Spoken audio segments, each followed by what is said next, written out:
aula de hoje, então, envolve a ligação entre cubo e eixo, em específico, como fazer os cálculos para um ajuste prensado cilíndrico. Nós vimos nas aulas anteriores como fazer o dimensionamento de uma chaveta. A chaveta é uma forma de fazer a ligação entre cubo e eixo.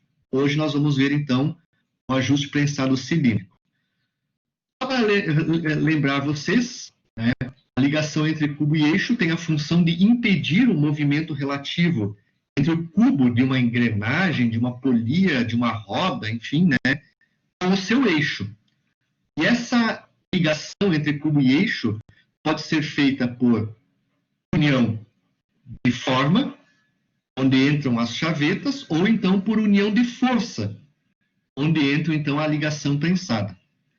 Na união de forma, nós temos as chavetas, que são os principais elementos, também temos os pinos, anéis de retenção e eixos ranhurados.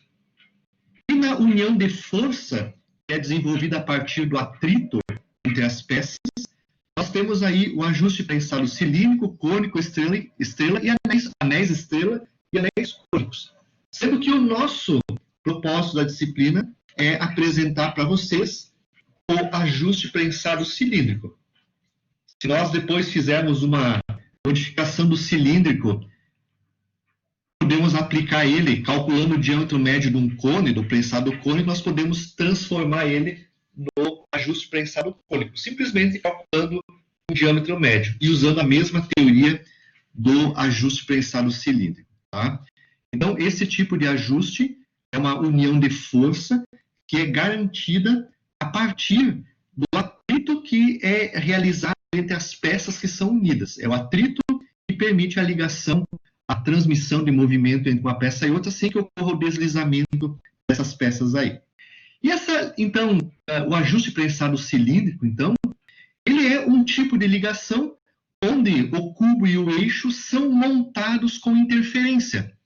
A gente sabe que a interferência é uma sobremedida a mais que o eixo tem.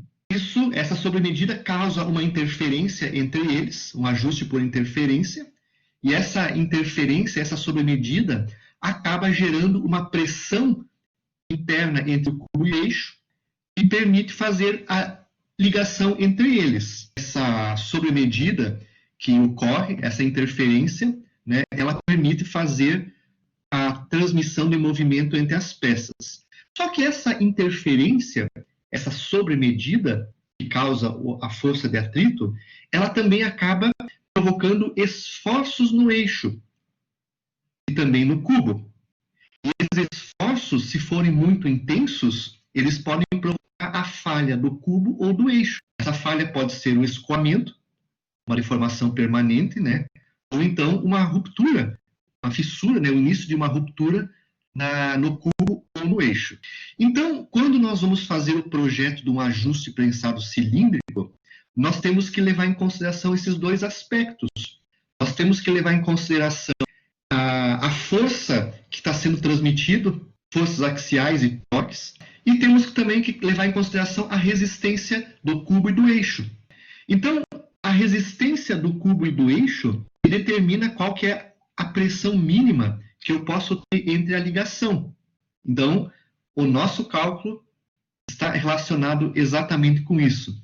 Determinar as pressões máximas e mínimas que vão ocorrer no eixo e no cubo, na ligação, então no ajuste prensado, ligação entre cubo e eixo, e aí verificar as tensões que são ali desenvolvidas e verificar se o cubo e o eixo não vão falhar, né, com relação à pressão, e se eles vão transmitir o torque e a força axial necessária. Quando nós falamos em ajuste prensado, nós sempre temos que relacionar um cubo com uma engrenagem que tem um furo, por exemplo. Esse furo, essa engrenagem vai ser montada num eixo. Então, nós sempre temos um cubo que pode ter, esse cubo, né, pode ter uma engrenagem, pode ser uma polia, pode ser uma roda de uma máquina, pode ser, enfim, tantas outras coisas que uma navalha fixada aí a um eixo que vai procurar um certo cereal, algum alimento, vai fazer alguma... Então, existe um cubo e esse cubo vai ser montado prensado em um eixo. E no ajuste prensado, se nós olharmos aqui, ó, tá? Estou colocando aqui o eixo e o cubo, ó, na mesma linha aqui, ó. Vocês observem que o ajuste prensado, a característica dele é que o eixo tem um tamanho maior do que o furo. Ou seja, aqui em cima, ó, existe uma sobremedida do eixo em relação ao cubo. Ah, isso é tão intenso como mostrado aí? Não, né? Essa sobremedida é da ordem de 0,1, 0,05 milímetros. É algo muito pequeno, mas que é já o suficiente para garantir a transmissão de força e também, às vezes, é suficiente para poder escoar um eixo, um cubo, ou romper um cubo ou um eixo. Então, a sobremedida que a gente fala na ligação entre cubo e o eixo, na realidade, é essa dimensão maior que o eixo tem em relação ao cubo.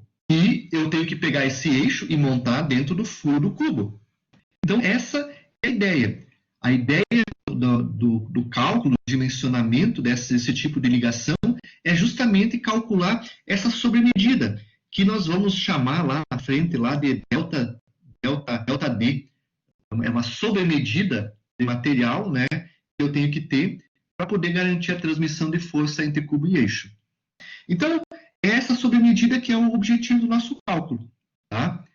E aí, se esse eixo ele é um pouquinho maior do que o cubo, se eu pegar esse eixo e resfriar o eixo, ele vai se contrair, certo? Ele se contrai, e aí esse eixo pode ser montado no interior do furo, e quando a temperatura desse eixo volta na temperatura ambiente, então nós resfriamos aí a menos 100 graus, 150 graus Celsius, aí menos 100 graus, depende da situação, o eixo se contraiu, ele diminuiu de tamanho, eu coloquei ele dentro do furo do cubo, e quando a temperatura do eixo voltar à temperatura ambiente, por exemplo, tá? Esse eixo vai se dilatar, né? Vai voltar à dimensão original, né?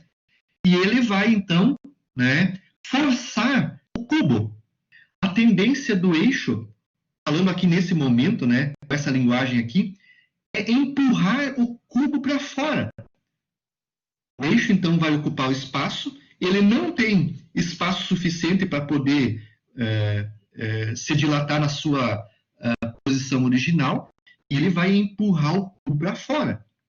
Estou usando essa expressão, empurrar o cubo para fora. Tá? E, por sua vez, o cubo, como ele está sendo empurrado para fora, a tendência dele é empurrar o eixo para dentro. Existe uma ação, que é a ação do eixo contra o cubo, que empurra ele para fora, e a ação do cubo é impedir esse movimento, né, essa força, e o cubo acaba empurrando o eixo para dentro. Agora, transformando isso na linguagem de engenharia, o eixo ele pressiona o cubo, né, para fora. A pressão é como se existisse uma pressão interna que faz com que o cubo sofra uma solicitação, e por sua vez, então, vai existir aqui uma pressão. Essa pressão que o eixo vai executar em relação ao cubo faz com que ele seja tracionado, né? O cubo vai ser tracionado, né? Ao redor de todo o perímetro há uma pressão, e essa pressão vai acabar tracionando o cubo, empurrar ele para fora, né? O empurrar não é o certo, né? O termo certo é o eixo acaba tracionando o cubo. E, por sua vez, o cubo, para impedir esse movimento, ele acaba provocando uma pressão, nesse sentido aqui, no eixo. E essa pressão, que é a reação, né? Essa pressão, então, causa uma compressão do eixo. Então, o eixo é comprimido e o cubo é tracionado durante essa ligação entre eles. E, se existe pressão, existe força de contato.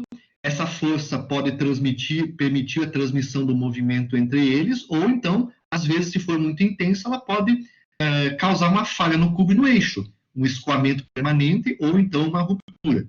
Então, tá aí, ó, a nossa ligação. Ó, só coloquei aqui num outro ponto de vista agora, que é a ligação entre eles. O cubo é o verde e o eixo é o azul. A gente sabe que aqui, ó, existe uma profundidade, ó. Isso aqui existe um comprimento, ó, que é o comprimento L que liga o eixo, o cubo no eixo, tá? E na ligação existe um diâmetro, ó. Isso aqui é um diâmetro. Quando nós estamos falando em ajuste prensado, né, existe um diâmetro nominal.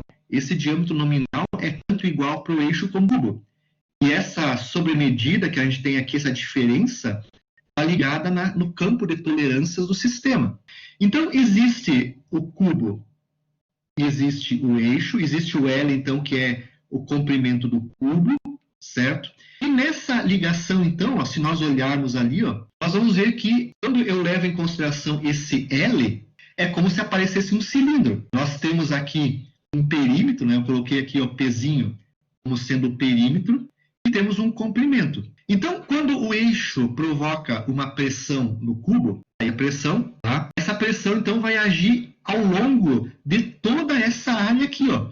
Perímetro do sistema, né? Perímetro vezes o L me dá toda a área do cilindro externo, né? Então, essa pressão, ela age sempre perpendicularmente à superfície, certo? Age, então, sobre essa área, e se eu pegar a área e multiplicar pela pressão, nós temos um elemento importante que é a força. Então, a força que vai ocorrer no ajuste é a pressão gerada pela sobremedida do eixo em relação ao cubo, que nós já vamos, esse vai ser o objetivo do nosso cálculo, vezes a área. Então, vai se gerar uma força, o eixo vai forçar o cubo com essa força F, e o cubo, por sua vez, a reação dele é forçar o eixo com uma compressão de mesma intensidade. Bom, daí nós vamos entrar na física. O nosso bloquinho de novo, né? Vamos lá fazer uma associação do cubo e do eixo lá com a física.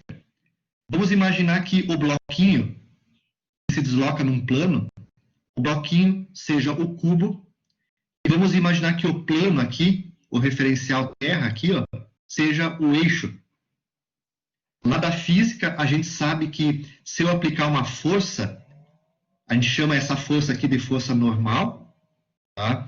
Se eu aplicar essa força normal, em função do coeficiente de atrito que existe aqui, se eu provocar um movimento, né, do cubo em relação ao plano, vai existir uma força de atrito.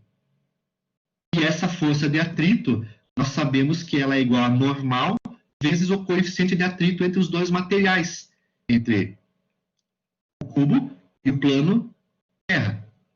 Então, existe um coeficiente de atrito, a força de atrito, então, é igual a normal vezes o μ. A nossa normal, pessoal, a nossa normal aqui, ó, que é a força F, aqui ela é igual a pressão vezes a área. A pressão, então, que o eixo executa contra pressão vezes a área do cilindro, causa uma força que, no nosso caso, é como se fosse a força normal. E essa força normal, devido ao coeficiente de atrito, gera uma força de atrito. Em sentido contrário, a tendência do movimento. Tá? Então, pessoal, a base do nosso ajuste prensado é exatamente essa. Tá? É aplicar uma força F ou normal aqui, que gere uma força de atrito que impeça o movimento do cubo em relação ao eixo. Tá? Ok? O nosso eixo, aqui, em relação ao cubo, ele pode apresentar dois tipos de situações de esforços. Imaginem que nós temos aqui, ó, isso aqui seja uma engrenagem de dentes helicoidais. Aqui o diâmetro interno.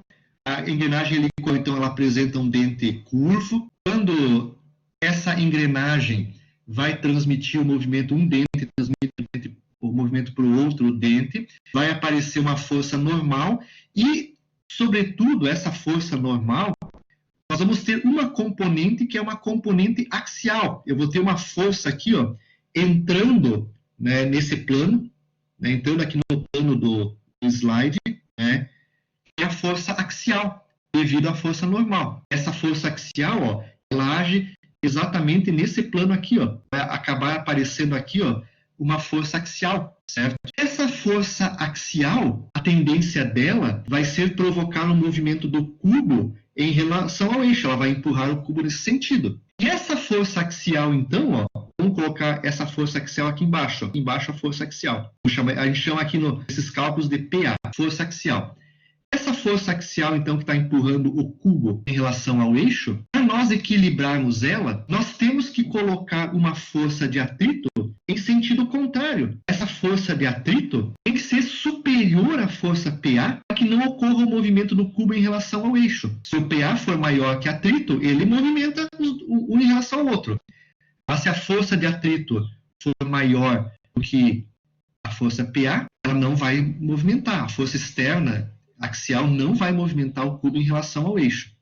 Tá? Então, essa força axial que eu vou gerar na ligação devido à pressão tem que ser superior à força axial, por exemplo, que a engrenagem vai executar no meu cubo. Aí eu consigo transmitir o movimento. Geralmente, essa força axial ela é igual a um certo número, né, ao ND, vezes a força axial. Eu uso aqui um coeficiente de segurança, se a minha força axial aqui é 1000 newton, né, eu de repente uso um coeficiente de segurança de 1 a 3 e faço o cálculo para que a força axial seja 1300 newton. Ainda tem uma folguinha aqui de 300 newton. Se por um acaso a força de serviço aumentar 300 newton, o sistema ainda consegue suportar o movimento do cubo em relação ao eixo. Tá? Então, a força axial PA tem que ser suportada pela força de atrito. Então, esse é o fundamento do ajuste prensado cilíndrico, um deles. E o outro, quando eu estou transmitindo um certo torque, imagine aqui que o eixo transmite um torque para o cubo. Nós sabemos que aqui existe um raio, o raio de ajuste aqui, ó, raio de ajuste. Quando eu aplico o torque, nós sabemos que o torque é a força tangencial, né? Força tangencial vezes o raio. Vamos chamar essa força tangencial aqui no ajuste prensado cilíndrico, os autores chamam de PT, força tangencial, PT. Então, o torque está ligado com uma força tangencial vezes o raio. Então, ó, quando eu tenho torque nesse sentido, tá, vai aparecer aqui, ó, uma força, então, tangencial, que eu vou chamar ela de PT. Tá? PT.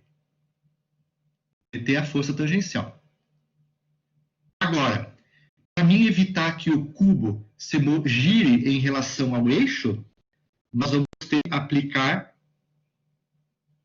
vou colocar aqui uma outra força, aqui, uma força de atrito,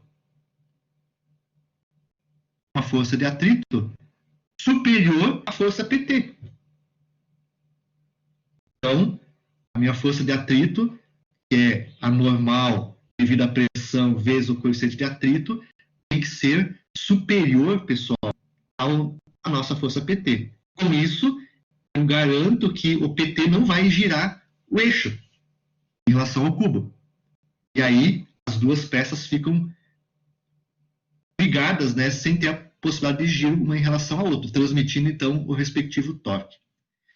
Então, esse é o fundamento do nosso ajuste prensado cilíndrico. É garantir que exista, de alguma forma, uma pressão entre o eixo e o cubo, né? Essa pressão, então, ela vai ocorrer nessa direção aqui, ó, ao longo do cilindro, né, formado entre o eixo e o cubo. Vai existir uma pressão. Se nós pegarmos essa pressão e multiplicarmos pela área, nós temos a força.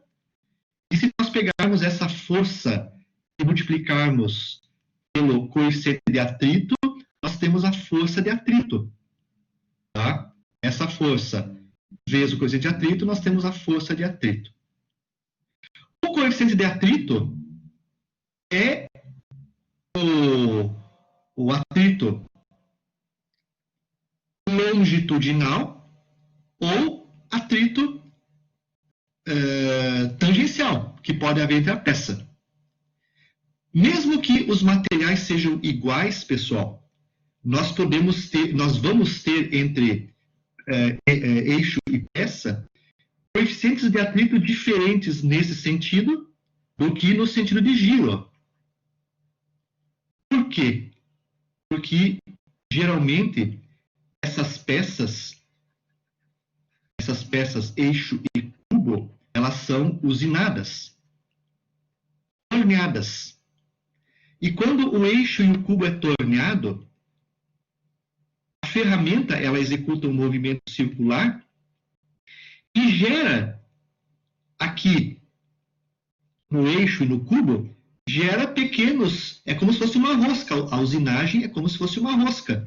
E a ponta da ferramenta, em função do avanço, gera pequenos riscos, né, pequenos canaizinhos lá na peça, que mais ou menos estão nesse sentido, ó, os canais, ó. Os riscos de usinagem, né, que, tudo isso micrométrico, né, pessoal, tá? É como se fossem pequenos sulcos que são gerados na peça, tá? Vamos colocar aqui um pouquinho mais só para chegar no cubo, tá? E aí, em função desses sulcos que nós temos, tanto no eixo, como também vamos ter no cubo, que é também torneado, né? Geralmente ele é torneado ou furado, né? E se ele é furado com uma broca, também a broca tem um avanço e ela também causa riscos assim na superfície do cubo, tá? Imagine que isso aqui é como se fosse uma rosca, né? Então, existem dois coeficientes de atrito diferentes nos sentidos do sistema aí, tá? Aqui eu quero mudar de cor, tá? Então, em função da direção da rosca, imagine que o eixo tenha essas microcavidades e o cubo também tem. Então, para deslocar o cubo nesse sentido longitudinal, eu tenho geralmente um coeficiente de atrito longitudinal que é maior do que o tangencial. Na direção tangencial do movimento, é como se a rosca do cubo, né, os riscos do cubo, se encaixassem com os riscos do eixo e fica fácil de girar, digamos assim, o cubo em relação ao eixo. Tá? Mas, então, eu tenho um coeficiente de atrito no sentido tangencial e um coeficiente de atrito no sentido longitudinal. Aqui, tangencial. Esses coeficientes de atrito, né, aqui longitudinal, são diferentes. Longitudinal. Geralmente, o longitudinal, em função, né, do movimento, né, entre o cubo e o eixo longitudinal, vai ser maior do que o atrito, o Mi tangencial. Tá? Mi longitudinal é maior do que o Mi tangencial. Certo? Então, para nós calcularmos essas forças que eu preciso, eu vou ter que levar em consideração o atrito longitudinal e o tangencial.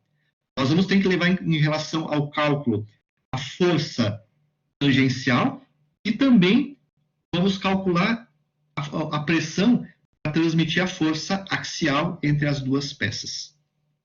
Então, pessoal, esse é toda a ideia que nós temos para a ligação entre o cubo e o eixo. E há um outro detalhe. Então, isso para transmitir a força. Só que essa pressão que é gerada entre os dois, acho que está aqui o que eu quero colocar, essa pressão, então, que é gerada entre as duas peças, aqui eu vou ter uma pressão, então, o eixo empurrando o cubo, né, pressionando o cubo, provocando uma tração no cubo, certo? A pressão P. Essa pressão P, que é aplicada sobre o furo do cubo, se nós pegarmos aqui um elemento infinitesimal do cubo, pela característica de pressão interna, é como se isso fosse um vaso de pressão, tá?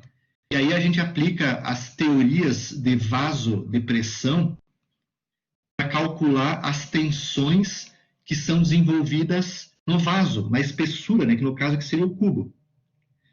Então, pelas teorias de vaso de pressão em tubulações, vaso de pressão de um cubo, acaba aparecendo aqui, se eu pegar um pontinho infinitesimal, né, um pequeno pontinho do meu cubo ou do eixo, acabam aparecendo aqui nesse elemento infinitesimal tensões do tipo normal, tangencial, e acabam aparecendo aqui tensões do tipo radiais nessa ligação. Então, se eu pegasse lá o meu elemento infinitesimal, abordagem de resistência dos materiais, né, um elemento infinitesimal, a gente sabe que qualquer ponto pode ter um estado plano de tensões. Eu posso ter tensões na direção Y, posso ter tensões na direção X, e também posso ter tensões tangenciais ao XY, no estado plano. E se eu tiver essas tensões, eu uso as teorias de dimensionamento para calcular a tensão equivalente e tudo isso aí, certo? Então, no nosso caso, se nós olharmos aqui, ó, se nós definirmos que esse aqui é o eixo Y e esse aqui é o eixo X, ó, o meu elemento infinitesimal, X aqui, ó, X, nós vamos ver que essas tensões que são desenvolvidas aqui, ó, no elemento infinitesimal, são essas aqui, ó. Na direção X, eu vou ter a tensão radial, normal radial, na direção Y, e na direção X eu vou ter a tensão tangencial. Tensão tangencial e Y, tensão radial. E aí eu uso, então, essas tensões radiais e tangenciais para calcular uma tensão equivalente, uma tensão equivalente entre as duas que ocorrem. Nós não vamos ter essa componente aqui. E aí eu uso ela, então, para fazer o dimensionamento do sistema, para verificar se o cubo ou o eixo vão falhar ou não. Tá? Vai acontecer isso, então. E os nossos cálculos que vêm para frente, então, vão prever exatamente essa situação aí. Tá? Então, é um pouquinho da teoria de eixos prensados cilíndricos. Tá? Não vai ter cisalhamento devido ao ajuste, tá, pessoal? Ok? Devido à pressão que é gerada entre o eixo e o cubo, não vai ter cisalhamento. Mas esse cisalhamento, pode ser que ocorra cisalhamento no eixo devido ao torque que é transmitido. Então, aqui eu tenho um torque que vai ser transmitido para o eixo e para o cubo depois, né? Então, esse torque, ele pode provocar, sim, né, um cisalhamento no eixo. Tá? Mas daí vai ser, então, um outro cálculo adicional que eu estou fazendo. Tá? Eu tenho que somar, então, o meu eixo, além dos esforços radiais e tangenciais, mais um outro esforço devido ao cisalhamento que ocorre aí. Ó. Pode ter sim. Tá? Mas somente ajuste prensado só vai ocorrer tensões normais radiais, da cor aqui, essa cor, né? Vai ocorrer somente tensões radiais e tangenciais, tanto no cubo como no eixo. E é essas tensões que vão levar ao nosso dimensionamento tanto do eixo como do cubo. Tá? O cisalhamento, então, não existe nesse caso, mas pode existir devido ao torque que é transmitido. Tá? Ok? Então, sim, pode realmente existir tudo isso aí. Tá? E então, a gente entra nessa teoria, então. Tá? Então, o que acontece? Quando nós vamos calcular, então, um eixo e um cubo, nós vamos ter que calcular duas pressões que podem ser aplicadas a ele. Uma é o que nós vamos chamar de pressão máxima, que nós vamos ter no sistema, associada com a resistência dos materiais que vão estar fazendo parte do eixo. Ok? Então, eu vou poder gerar uma pressão aqui no meu sistema, uma máxima pressão, de tal forma que essa pressão máxima não provoque a ruptura do eixo, ou a falha do eixo, nem a falha do cubo. Então, a pressão máxima está associada com a resistência do eixo e cubo. Quando eu aplico a pressão máxima, ou uma pressão, certo? A gente sabe, então, que no elemento infinitesimal, aqui eu tenho um eixo. Esse eixo, então, ele pode ser considerado como um cilindro de parede espessa, parede grossa, submetido à pressão externa. Então, o meu eixo ele é comprimido pelo cubo. Tá? O que acontece? Como eu falei antes, vão aparecer aqui no eixo, nos pontos radiais do eixo, se nós pegarmos cada elemento infinitesimal aqui, vão aparecer tensões radiais, ó, tensões radiais, em qualquer um dos pontos, né? E tensões tangenciais. Então, cada ponto desses aqui está sujeito a uma tensão radial e tangencial.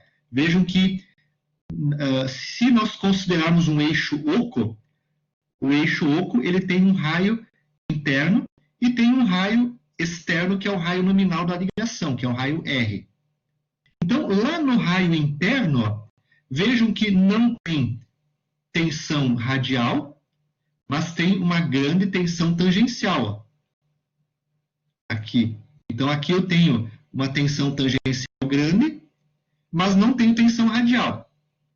Já se nós pegarmos a periferia, né, a periferia do eixo aqui, né, o diâmetro externo dele, observem que lá no diâmetro externo eu tenho isso aqui, de tensão radial,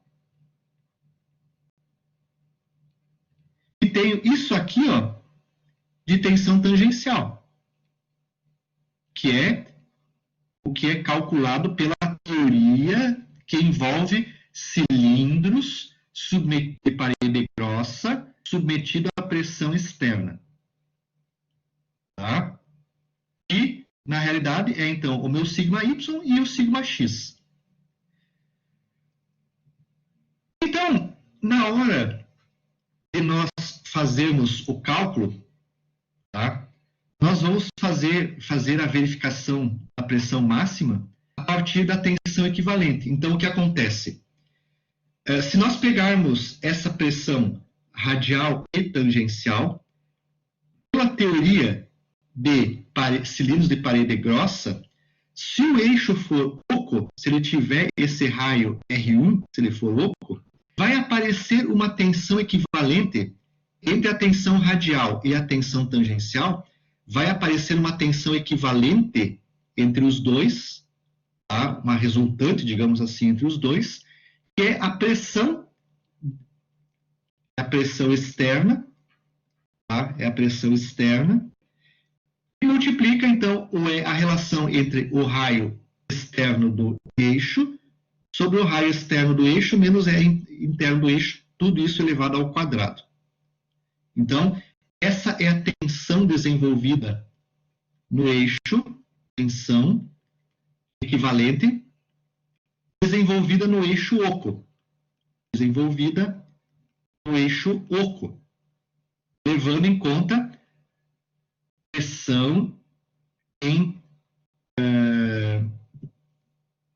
cilindros de parede espessa, parede grossa. Tá? E se por um acaso o eixo for maciço, se ele não tiver esse raio aqui, tá? Se ele não tiver esse raio, a tensão equivalente vai ser essa aqui, A tensão equivalente é igual à própria pressão aplicada entre o eixo. Então, eu vou fazer o seguinte, eu vou verificar. Eu estou fazendo um ajuste prensado entre um eixo maciço e um cubo. Opa, se é eixo maciço, para mim calcular a tensão de serviço que é gerada é a tensão equivalente. A tensão equivalente é igual à própria pressão que é desenvolvida no sistema. E se for um eixo oco, o eixo oco, então, tem essa característica aqui, A pressão, então, a tensão que é desenvolvida equivalente é a pressão vezes essa relação aqui. Tá? Então, pessoal, é o que nós temos, então, de tensões aplicadas no eixo, seja ele maciço ou oco. No cubo, acontece a mesma coisa. Agora, esse desenho é o cubo. O cubo está sendo submetido à tração. O eixo, ele pressiona, empurra, né, naquela nossa linguagem, o termo empurrar não é o termo certo, né? O termo, ele empurra com uma pressão o cubo para fora. Então, há uma pressão interna no cubo e faz com que ele se expanda, uma tendência de expandir, né, o cubo. E essa pressão interna, então, tá, ela é aplicada, vou apagar tudo aqui, ela é aplicada, então, pelo eixo, e o cubo sempre vai ser um cilindro oco, né? Para mim fazer uma ligação entre cubo e eixo, sempre eu tenho que ter um furo no cubo. E ele, então, vai ser sempre uma superfície oca, né? Então, ele também é um cilindro de parede grossa, tá? Parede espessa, tá? Só que agora sujeito à pressão interna. Esse cubo tem um raio interno, então sempre o cubo vai ter um raio interno, e esse raio interno eu chamo de R. E o cubo vai ter um raio externo, que é o raio R2. Tá? Então, R2 sempre é o raio externo do cubo. Aqui então eu posso ter a engrenagem, ó. Aqui eu posso ter o dente da engrenagem, ó. Certo? Então, qual vai ser esse raio externo do cubo? Ele vai ser, esse raio externo do cubo vai ser lá até o raio de fundo do dente, né? Esse aqui, ó, vai ser o raio externo do cubo. É o raio interno da engrenagem, tá? Então, para efeito de cálculo, eu vou desprezar esses dentes no cálculo do cubo, né?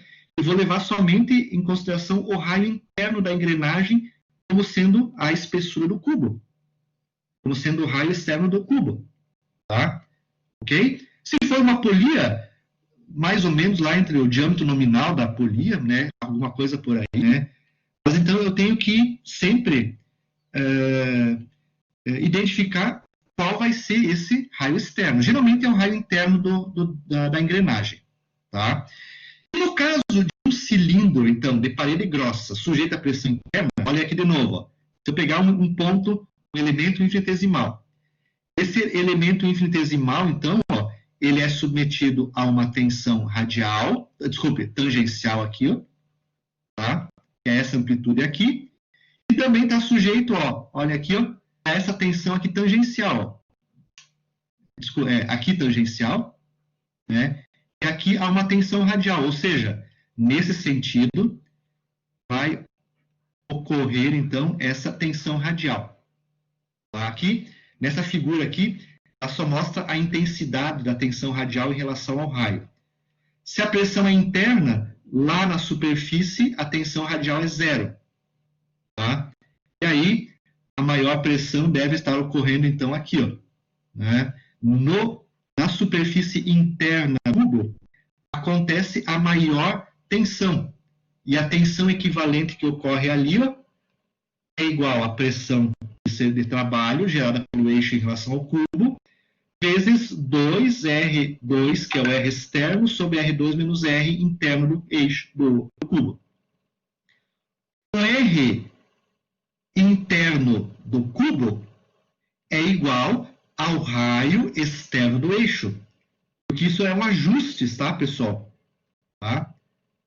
Na realidade, nós vamos trabalhar no campo de tolerâncias e ajustes, e numa aplicação de tolerâncias e ajustes, o diâmetro do eixo tem que ser igual ao diâmetro do furo. O que muda é o campo de tolerâncias para gerar uma interferência ou gerar uma folga e assim por diante. Tá?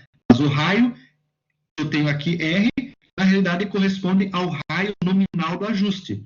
Está ligado, então, ao diâmetro nominal do ajuste, né, por tolerâncias. Então, ocorre essa tensão aqui no material do cubo.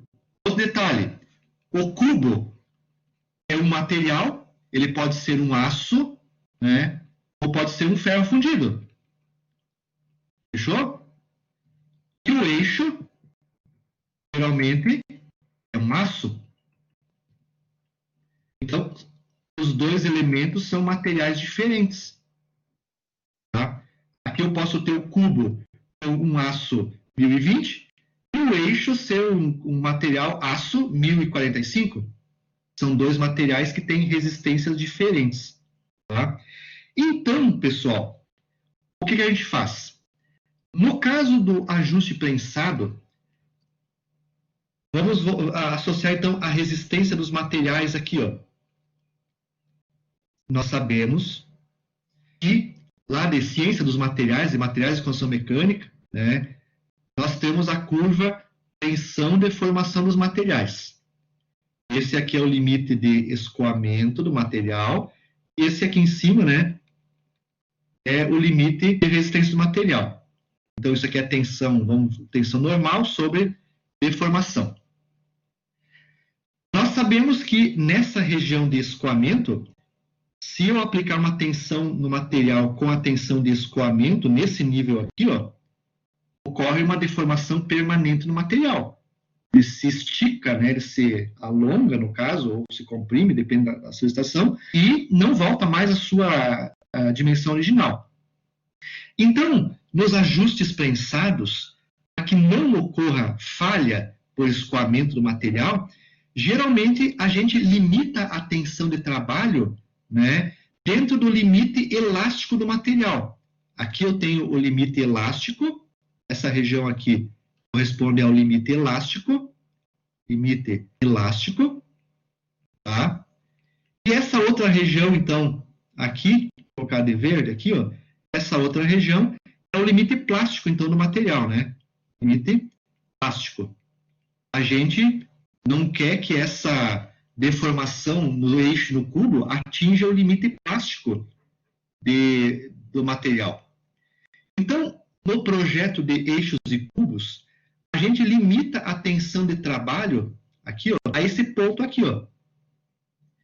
E geralmente nos aços, tá? Quando eu estou trabalhando com aço, geralmente esse limite de elasticidade ele se situa aqui na faixa de 0,9 da tensão de escoamento.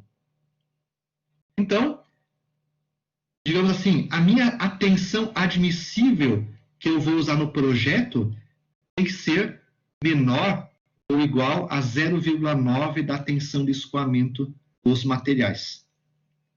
Então, se eu usar esse limite de 0,9, eu vou fazer o projeto dentro do limite elástico do material. Ou seja, quando eu transmito a força, a pressão, né, que eu vou aplicar ali, essa pressão vai chegar no máximo até 0,9 da tensão de escoamento, mas quando eu desligar a máquina, que não estou transmitindo mais a força, ou melhor, no material, né, se por acaso eu desmontar as peças, ela volta ao regime normal de deformação. Então, eu não vou ultrapassar, na realidade, no projeto do eixo, ajuste, a tensão 0,9 de tensão de escoamento. Então, elas não vão se deformar permanentemente. Então, esse vai ser, digamos assim, o limite de tensão admissível que eu vou usar no projeto. E aí eu pego as tensões de trabalho que são geradas aí, tá? E, pessoal, limito a tensão de trabalho a um limite de resistência. A tensão, ó, nesse caso, ó, a tensão de trabalho, que é a tensão equivalente, tem que ser menor do que a tensão admissível. Se eu usar, então, a tensão admissível 0,9 do SUT, da tensão de escoamento, ó, o que acontece aqui, ó, tá? Então, a pressão de serviço, que é essa pressão aqui, ó, tá? Que é a tensão equivalente, tem que ser menor do que 0,9 da tensão de escoamento. Então, no caso do eixo vazado, se eu tiver um eixo vazado, a minha pressão máxima que eu posso colocar aqui, que gera a tensão admissível, uma tensão menor ou igual à tensão admissível, é o que nós vamos chamar então, de tensão máxima. Então, igualando a tensão de trabalho com a tensão admissível, nós chegamos que a máxima pressão que eu posso aplicar no eixo vazado, oco, é 0,45 da tensão do escoamento vezes a relação entre o raio externo do eixo sobre o raio interno do eixo quando ele é vazado, oco. E se for um eixo maciço, a pressão máxima tem que ser menor do que a tensão admissível. Né? Porque a gente viu que a tensão equivalente é igual à pressão máxima, é igual à pressão do eixo maciço. Então, quando eu tiver a pressão máxima do eixo igual a 0,9 da tensão de escoamento, esse é o limite, então, de pressão para o eixo quando ele for maciço. Então, se eu estou com uma ligação ajuste prensado com eixo maciço, eu vou usar essa fórmula aqui para poder calcular qual a máxima pressão que eu posso utilizar sem que leve ao escoamento do material. No máximo, eu vou chegar em 0,9 da tensão de escoamento. A mesma coisa também com o eixo vazado. Essa é a pressão máxima que eu posso aplicar na ligação para chegar no máximo a 0,45 da tensão, 0,9, né, da tensão de escoamento do material do eixo. Então, ou eu uso essa fórmula, eixo vazado, ou uso essa, o eixo maciço. Geralmente, na maior parte das vezes, o eixo é maciço, né? Então, a gente acaba usando essa fórmula aqui. E lá no cubo, também acontece. O cubo é oco. Sempre o cubo é um cilindro oco. Então, a minha pressão máxima que eu posso executar no cubo, que já é outro material, né? Aqui eu tenho a tensão do escoamento do cubo. Ele vai ser igual ao quê? A tensão do escoamento do cubo vezes a relação entre os raios interno e externo. Esse é o raio interno do cubo, esse é o raio externo do cubo. Então, eu consigo calcular a pressão máxima que eu posso ter aqui. Como a tensão de escoamento do cubo é diferente da tensão de escoamento do eixo, aqui, ó, no caso anterior do eixo, a gente vai calcular tensões máximas diferentes que podem ser utilizadas. Então, vamos imaginar que eu faço um cálculo. Aqui eu calculo que a pressão máxima que o cubo suporta é 70 megapascal. Vamos imaginar aqui que o eixo é maciço. O eixo maciço, em função da tensão do escoamento do eixo, vamos imaginar que a pressão máxima que eu posso executar nele é de 35 megapascal. Eu calculei duas pressões, 35 e 70. Se o meu ajuste gerar uma força de 70, lembra que a pressão que vai ser gerada no ajuste é a mesma para o eixo e para o cubo, só muda que um é tracionado e o outro comprimido. Se por um acaso a minha pressão de serviço gerar uma pressão de 70 pascal, falha o eixo, porque no máximo ele suporta 35 megapascal de pressão. Então, das duas pressões máximas que a gente calcula para o eixo e para o cubo, a gente acaba selecionando o menor dos valores encontrados para a pressão a ser usada no projeto, o dimensionamento da ligação. Tá? Então, eu tenho duas pressões. Pressão máxima do eixo, que ele suporta, e vou ter a pressão máxima do cubo.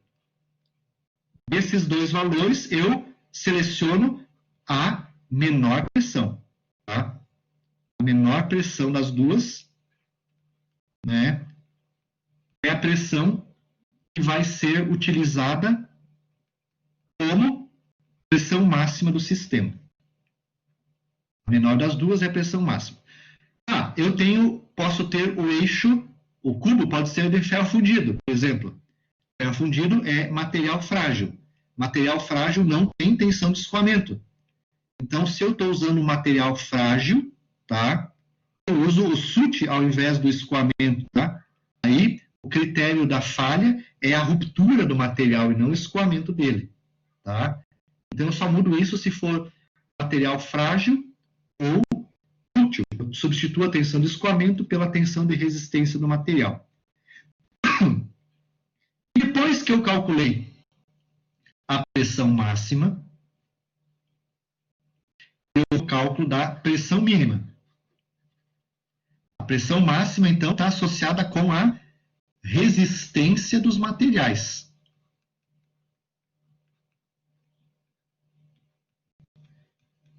Cubo e eixo devem suportar uma pressão, eles devem resistir a uma pressão de serviço, que está associado com a resistência do material do eixo.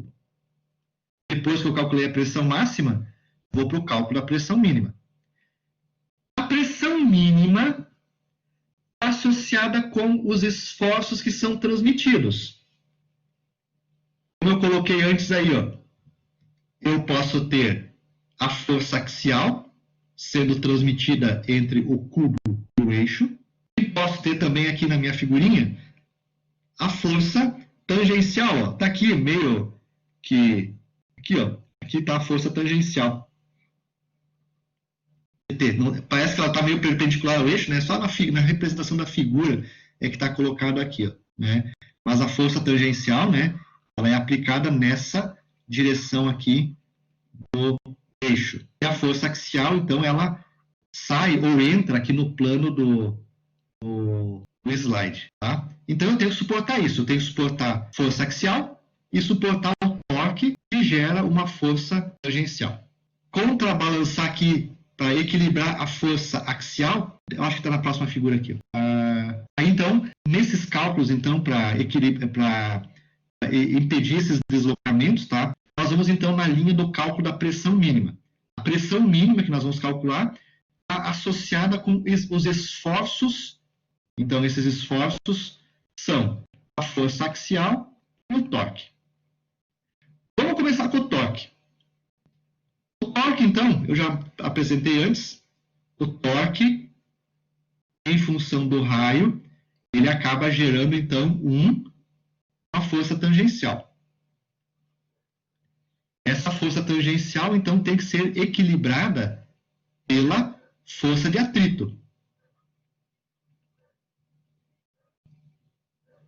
Tá? A força PT é o torque dividido pelo raio. Então, o D sobre 2 é o raio. Então, para deixar em função do diâmetro, fica mais fácil, né?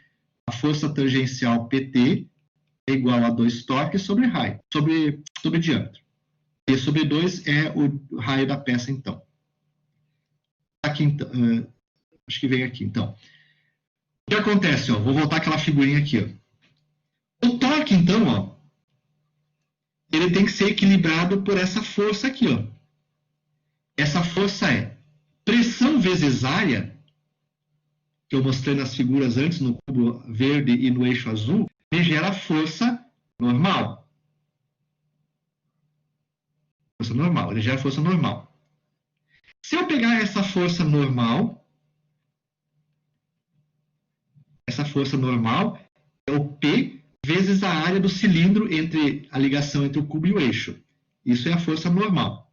Tá? Se eu pegar esta força normal... droga. Aqui, deixa eu fazer de novo.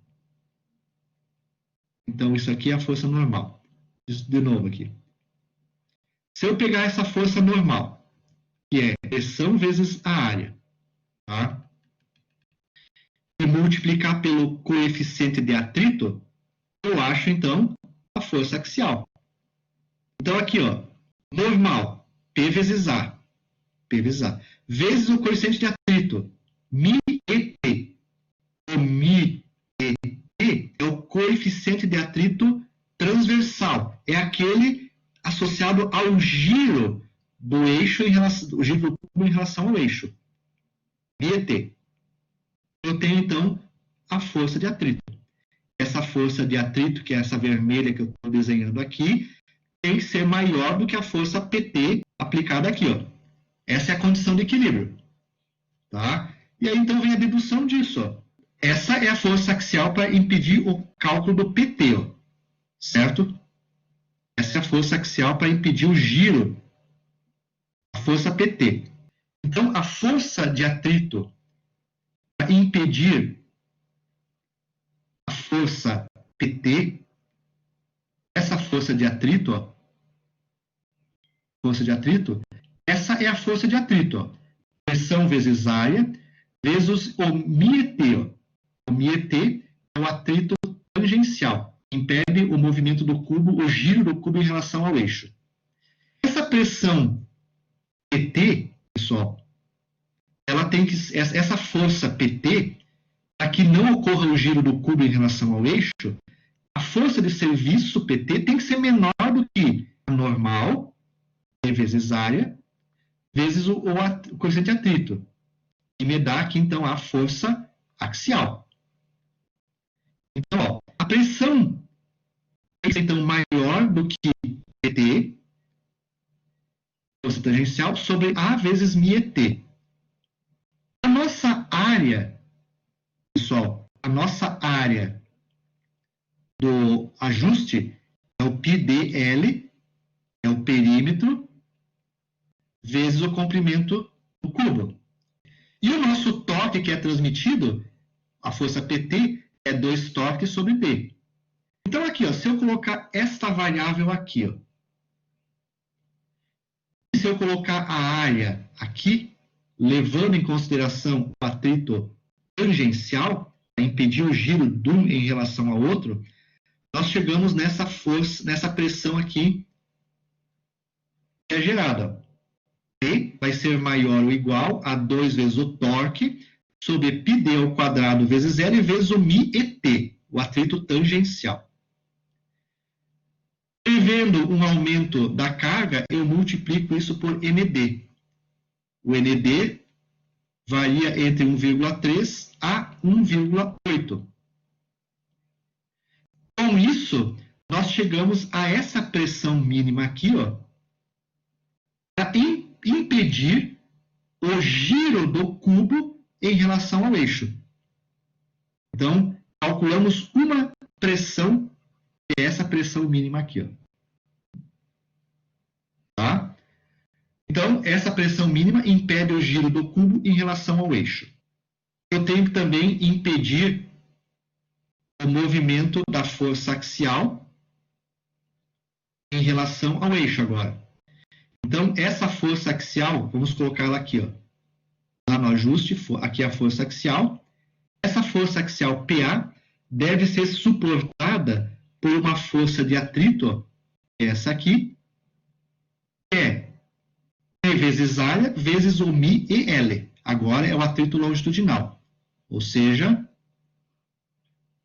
o P vezes a área me dá a normal aqui. E se eu multiplicar pelo coeficiente de atrito agora longitudinal, eu tenho a força de atrito. A força de atrito, então, é P vezes A vezes μ/L. Então, essa é a condição para executar. Ou seja, a força axial, para que não ocorra o movimento axial do cubo em relação ao eixo, ela tem que ser menor do que pressão vezes área vezes μ/L. Então, chegamos nessas expressões aqui, ó.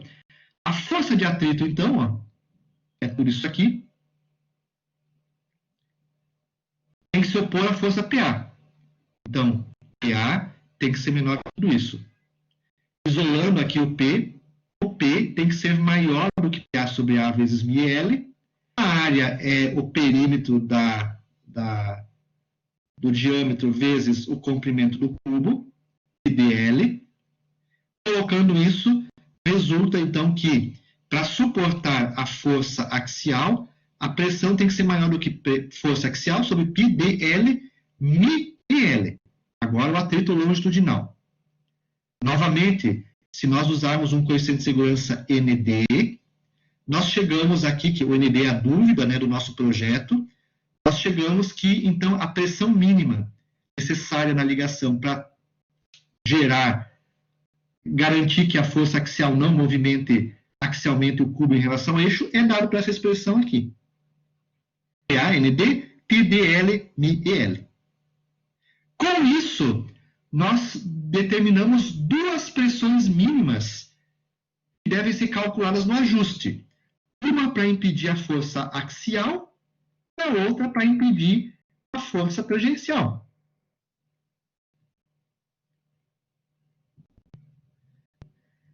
Os dois valores calculados, eu tenho sempre dois valores calculados. P mínimo associado, que é função, aqui, P mínimo, que é função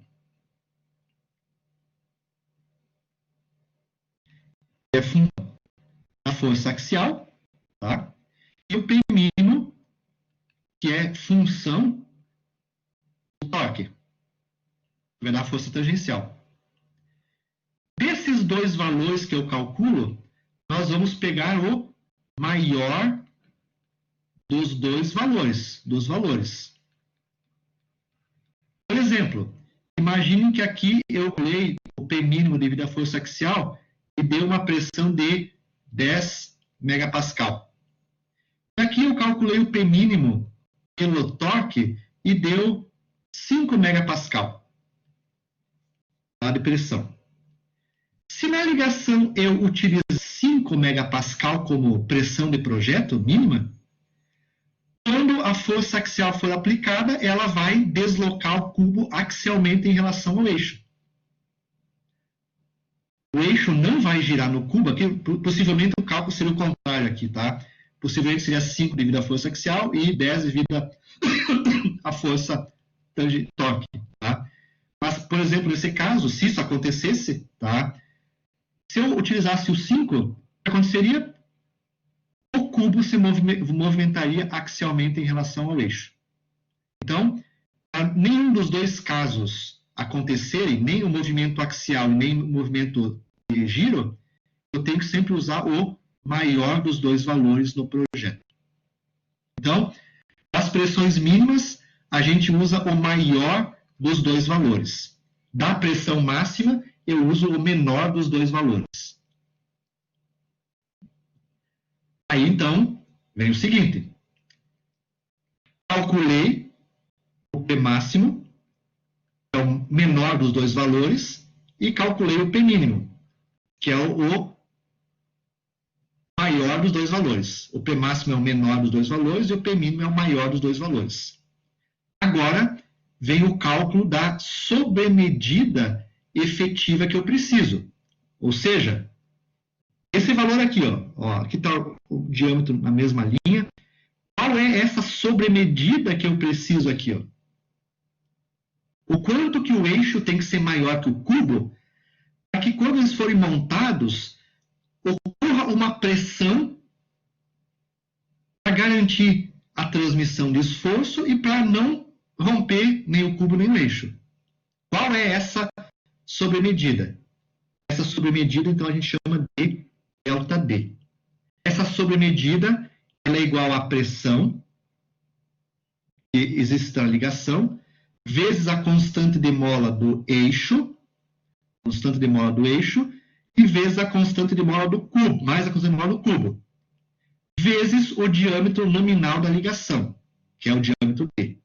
Então, essa fórmula aqui permite fazer o cálculo da sobremedida que eu tenho que ter.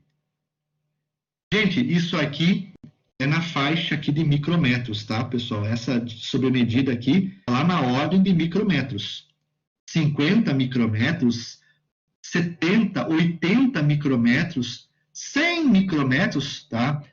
Num ajuste mais, talvez, 200 micrometros, mas já estamos trabalhando já numa condição já extrema, né, de projeto, tá? Isso está na faixa dos micrometros, tá? Essa sobremedida. Fechou? No projeto da ligação, não vai entrar, nesse cálculo ΔD, não vai entrar a qualidade da superfície. Só é o quanto eu preciso a mais de material. Tá? Então, aqui não vai entrar qualidade, se a rugosidade é muito grande ou muito pequena, nesse cálculo ΔD. Mas, a qualidade, a rugosidade da peça, que é função da qualidade de trabalho, da usinagem, tá? Ela vai entrar num outro parâmetro, que é o parâmetro da rugosidade superficial. Tá? Eu já falo um pouquinho sobre esse parâmetro aqui. Tá? Então, no cálculo do ΔD, só entra a pressão que eu necessito. E esse cálculo do ΔD, aqui eu vou entrar no primeiro momento com a pressão máxima e vou calcular, então, um ΔD máximo. Tá? Depois eu vou entrar com a pressão mínima e vou calcular um ΔD mínimo aqui. Vou fazer esse cálculo da sobremedida levando em consideração a pressão máxima e a pressão mínima. Vai existir, então, um ΔD máximo, que eu posso ter um máximo sobremedida e uma mínima sobremedida. Essa máxima sobremedida associado, então, com a ruptura, a falha do eixo do cubo, e a mínima sobremedida associada com o quanto que eu vou transferir força axial ou força tangencial. Por enquanto, é só uma sobremedida. Tá? Essa sobremedida, então, depende do K1 e do K2 da pressão máxima e mínima. As constantes de mola K1 e K2 podem ser determinados por essas expressões aqui. Constante de mola do eixo, K1. Subíndice 1 é eixo. Como é que eu calculo ela? Eu uso o coeficiente de Poisson do eixo, 0,292. Uso o módulo de elasticidade do eixo, se for aço, em torno de 200 a 210 gigapascal. E uso a relação Q1, que é a relação entre o diâmetro oco, o diâmetro interno com o diâmetro externo. Então, se for um eixo oco, o D1, então, tem um diâmetro, né, da interno, e tem o diâmetro externo, que é o diâmetro nominal. Se for eixo maciço, o D1 é 0, tá? E o Q1, então, é 0. Tá? Ok? E com isso eu calculo a constante de mola do eixo. Tenho também que calcular a constante elástica do cubo. A fórmula é a mesma, só que como o cubo está comprimido, está acionado, olha o que acontece. Muda aqui, ó. Mais ou menos aqui em cima. Então, a constante do cubo é 1 mais coeficiente de Poisson do cubo. Se for aço, está na faixa do 0,292, mas tem tabela para isso. E entro com também o módulo de elasticidade do cubo. Q2 é a razão entre o diâmetro interno do cubo, esse D é o interno do cubo, e o diâmetro externo do cubo. Tá? Calculo Q2 e jogo aqui e calculo K1 e K2. Então, assim, pessoal, para calcular a sobremedida que eu preciso aqui, por enquanto, essa sobremedida. Eu só levo em consideração a pressão máxima e mínima e os fatores de mola K1, K2 e o diâmetro do eixo. Então, isso, pessoal, teria que ser o valor de interferência que eu teria que ter máxima e mínima na minha ligação. Só que aí veio o problema, tá? Então, como foi comentado, tá? Existe o problema da rugosidade superficial. Existe o problema do acabamento, do tipo de acabamento que eu tenho na superfície. Então, se o acabamento for um acabamento grosseiro, tá? Se o acabamento for um acabamento grosseiro, a rugosidade da superfície, né? Se eu estou usando um processo de fabricação grosseiro, a rugosidade vai ser grande do processo de fabricação. E eu vou ter picos grandes em rugosidade. Agora, se eu estou trabalhando com um processo de retificação, a rugosidade é bem pequena da superfície. Se eu estou trabalhando com um processo de usinagem polido, o polido já vai ter uma rugosidade quase imperceptível, muito pequena. Os picos de rugosidade, quanto maior é a qualidade de serviço, menor é o pico de rugosidade. E esse pico de rugosidade influencia na sobremedida ΔD. Ó. Tá? Por quê? Quanto maior é a rugosidade, eu tenho que... Desculpe. A rugosidade tem que ser levada em conta na hora de fazer o projeto da ligação. Então, imagine o seguinte, ó, nessa figurinha aqui do lado. Ó, imagine que esse aqui seja o eixo. Essa seja a rugosidade do eixo. Então, ele tem esses picos de rugosidade aqui que eu coloquei aqui. Tá? Isso aqui é o eixo. Esse aqui é o eixo. Imagine que eu vou riscar em cima da figura aqui. Tá? Imagine que eu tenho essa rugosidade aqui agora, né? Seja o cubo. Isso aqui é a rugosidade do cubo. Aqui o cubo, então. A sua rugosidade. Quando a pressão interna empurrar o eixo contra o cubo, o que vai acontecer? Esses picos de rugosidade vão se amassar. Vão se amassar. Vai ocorrer um amassamento dessa rugosidade. E a experiência diz que aproximadamente 60% da rugosidade, em média, é amassada. Ela é esmagada. Se ela é esmagada, isso acaba influenciando no ΔD. Então, esse esmagamento que vai ocorrer, essa penetração, né, do cubo em relação ao eixo, esse esmagamento, eu vou calcular o quanto vai esmagar esse esmagamento e vou, como eu sei que eu tenho essa rugosidade e vai ocorrer o esmagamento de 60% da rugosidade, eu somo esse esmagamento que vai ocorrer com o ΔD. Esse aqui, ó, ΔD sobre medida. Então, eu já sei que quanto maior a rugosidade, maior vai ser esse esmagamento, e jogo esse esmagamento no cálculo adiciono ele ao ΔD que eu preciso. Então, isso é em esmagamento, então, deixa eu apagar tudo. Em média, ele vai ser 60%, ó. Em média, esse amassamento é 60% da rugosidade, tanto do eixo como do cubo. Então, essa partezinha toda aqui, ó, vai se esmagar, vai se achatar. E esse valor, então, aqui, ó, de sobremedida, ΔD, vai deixar de existir. Então, o que eu faço? O ΔDR, então, 60% da rugosidade do eixo, mais 60% da rugosidade do cubo, dá 1,2. 0,6 mais 0,6 dá 1,2.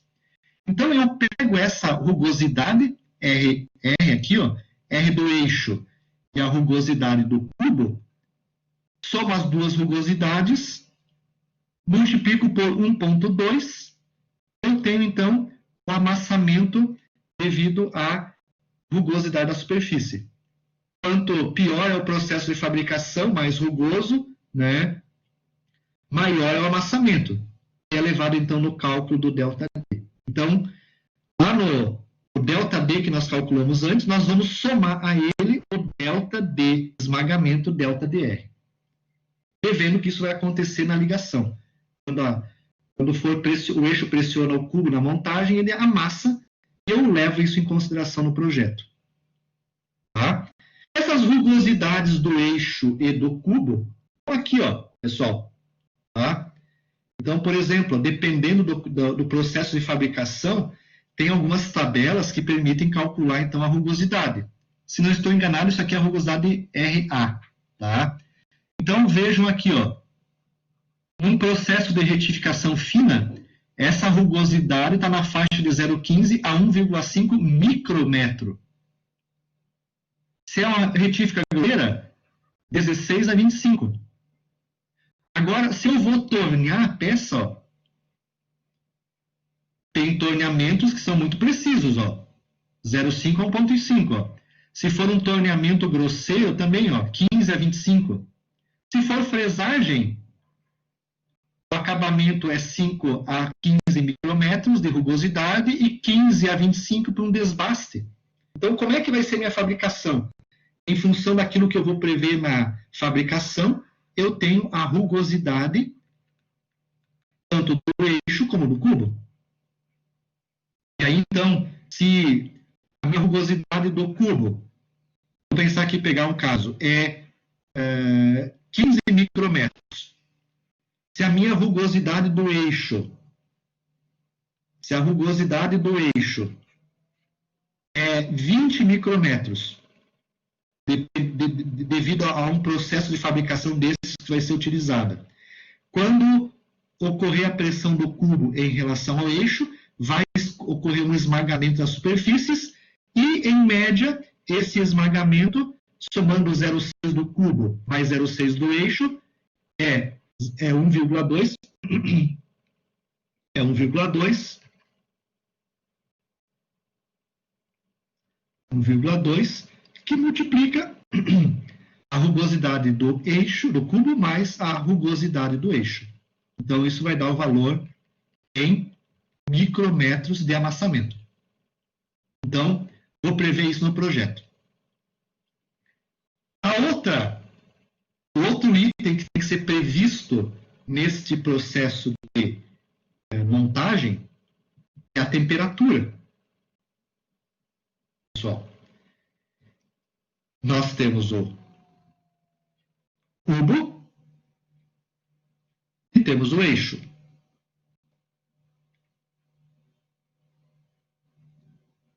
Aqui está o eixo e o vermelho é o cubo. Os dois materiais podem ser de materiais iguais, aço-aço, ou podem ser de materiais diferentes. Aqui eu poderia ter vermelho aqui, um aço. Aqui o alumínio, poderia ser um alumínio. E poderia ser um aço. Eixo de aço, cubo de alumínio. Aço e alumínio têm coeficientes de dilatação térmica diferentes.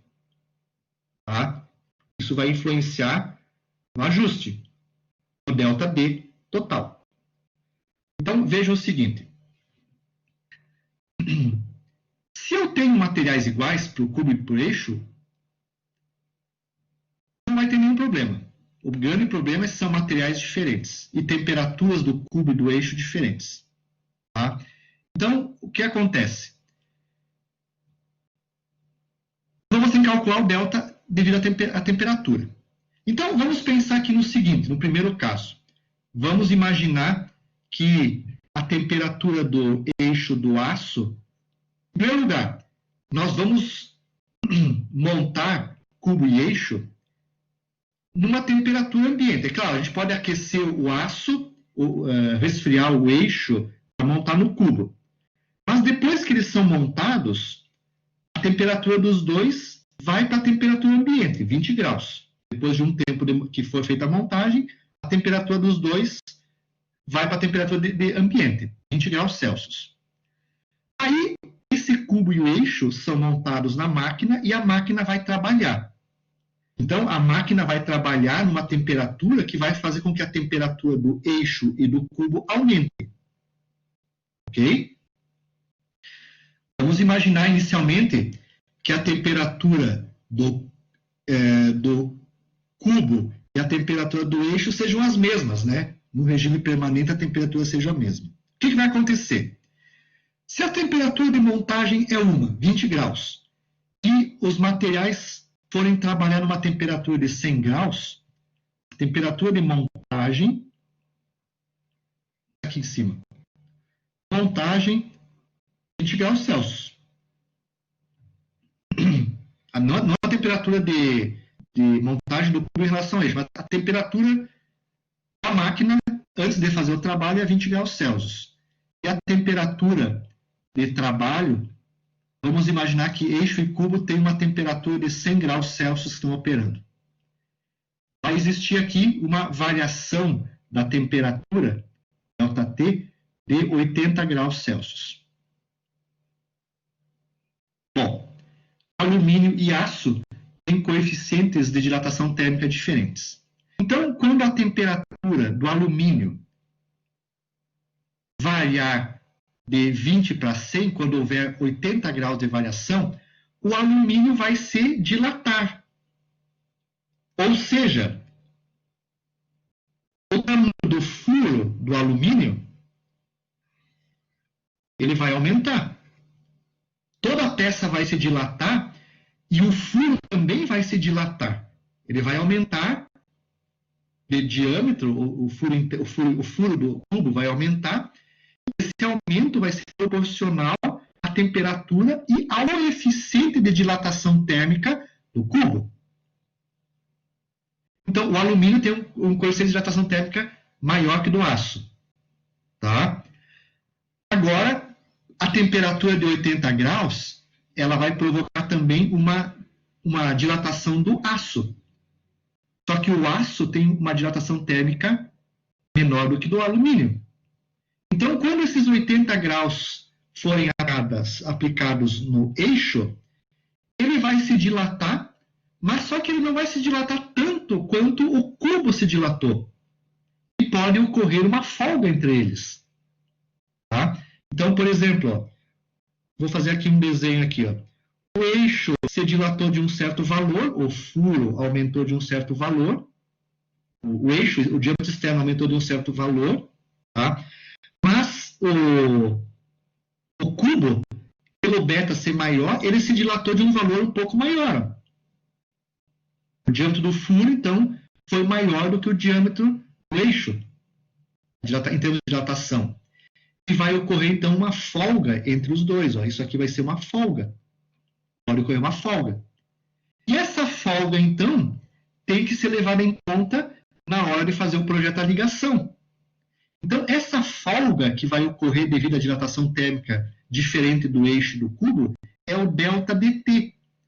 A gente pega a variação de temperatura de montagem, os 80 graus aqui, ó, delta T2, tá? Diferença de temperatura de montagem, de funcionamento para temperatura de montagem, tá? Então, 80 graus é a diferença aqui, por exemplo, ó, 80 graus. Multiplicamos pelo ΔB2 do cubo, alumínio, vezes o diâmetro. Se eu subtrair, então, menos os 80 graus Celsius vezes o ΔB1 do eixo e o diâmetro do eixo, eu tenho qual que é a folga que é gerada nessa ligação. Então, essa folga vai ser somada ao ΔDR, ao ΔD, né? Ao ΔD de antes, lá no primeiro caso. Eu vou somar o delta da rugosidade mais o delta devido a essa folga na temperatura, somar ele ao ΔD e vou ter um ΔD total. Então, temos que levar em conta agora, pessoal, esse efeito de dilatação térmica. Se os materiais são iguais, cubo e eixo são iguais, mesmo beta, se a temperatura de funcionamento do eixo e do cubo são as mesmas, não vai haver folga. Porque o quanto o furo do cubo se dilatar, o eixo, o diâmetro externo do eixo também vai se dilatar na mesma proporção. E um compensa o outro. Agora, se há materiais diferentes, obviamente nós temos que calcular esse ΔDT. No primeiro caso, materiais iguais, temperaturas iguais, o ΔDT vai dar zero. Agora, se tem betas diferentes, dois materiais diferentes, já tem uma folga. Se eu tenho temperatura de funcionamento do eixo diferente do cubo, também vai poder dar folga ou interferência, depende de qual que tem mais dilatação. Então, tudo isso tem que ser levado nesta folga devido à temperatura. Essa tabela, então, nos dá algumas propriedades dos materiais. Se vocês olharem nessa tabela, nós temos aqui, para diversos materiais, nós temos o módulo de elasticidade do material, em gigapascal, o coeficiente de Poisson, e também o coeficiente beta de dilatação térmica. Esse beta, ele é apresentado em duas colunas, um beta para o aquecimento do material e um beta para o resfriamento. Se nós vamos utilizar, calcular a montagem, a temperatura para a montagem do sistema, a gente vai usar o beta de resfriamento para o eixo. E se nós vamos utilizar, então, para calcular o delta de temperatura, a sobremedida de temperatura, nós vamos utilizar esta coluna aqui. Ó. A gente usa essa coluna para o respectivo cálculo. Tá? Então, o beta, por exemplo, para o aço carbono, é 11 vezes 10 na 6 sobre graus Celsius. Essa é a unidade dele que nós vamos utilizar.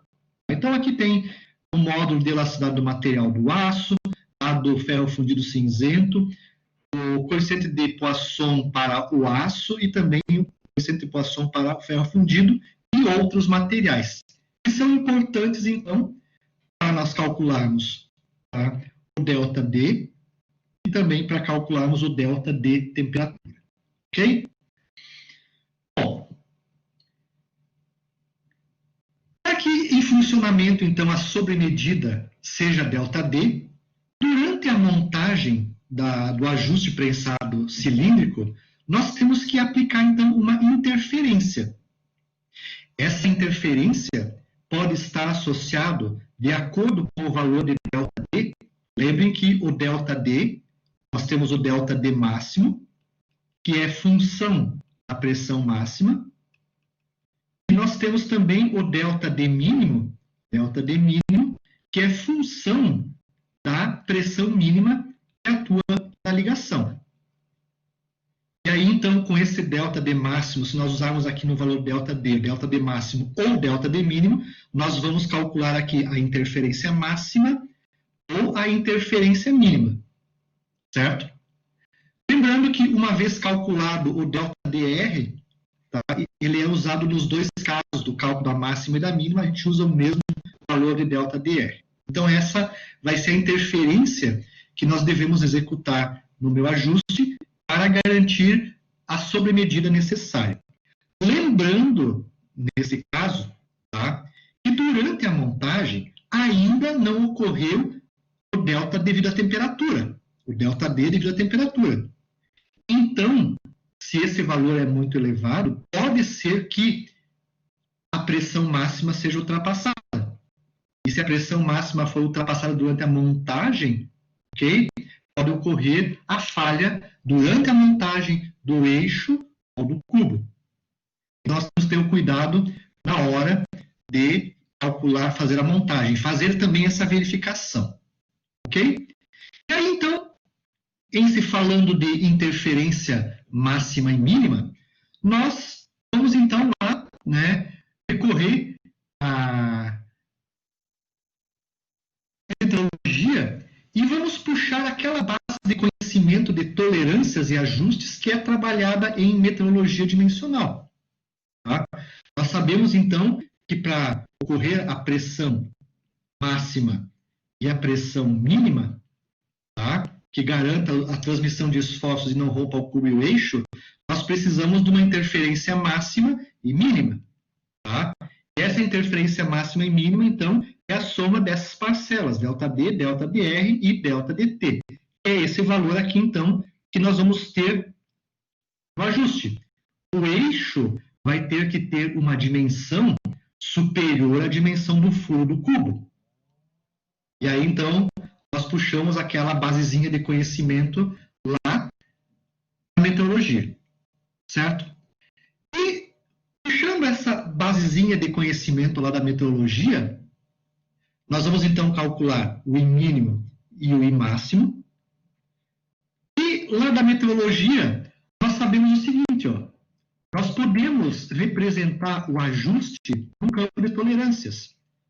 O ajuste entre um furo, essa pecinha vermelha que eu coloquei aqui embaixo, tá? O eixo, ela pode ser representada a partir de um esquema como esse que eu vou mostrar para vocês agora. Essa linha aqui embaixo, ela representa a dimensão nominal do ajuste. Por exemplo, se eu tenho um diâmetro o diâmetro de um eixo e cubo 80 milímetros, a gente sabe que o diâmetro nominal, tanto do eixo como do cubo, é 80 milímetros. E depois vem as especificações de tolerância do furo e do eixo. Tá? Então, nós vamos representar pelo seguinte. Em tolerâncias e ajustes, sempre o furo ele é representado por letra maiúscula. Então, aqui, ó, nós temos os afastamentos inferior do furo e aqui o afastamento superior do furo, a I e a S. O furo representa, né, o nosso cubo. E o eixo, vamos utilizar, no caso de cálculos de ajuste prensado, sempre o sistema furo-base. O sistema furo-base é o sistema que apresenta o afastamento inferior igual a zero. Então, para mim representar o campo de tolerância, a posição do campo de tolerâncias, tá? O afastamento inferior, então, é igual a zero. Bom, no eixo, nós temos o afastamento inferior do eixo, que representa essa linha, e o afastamento superior do eixo, que representa essa linha, né, do campo de tolerâncias. Okay? Representamos por letra minúscula, então, o eixo.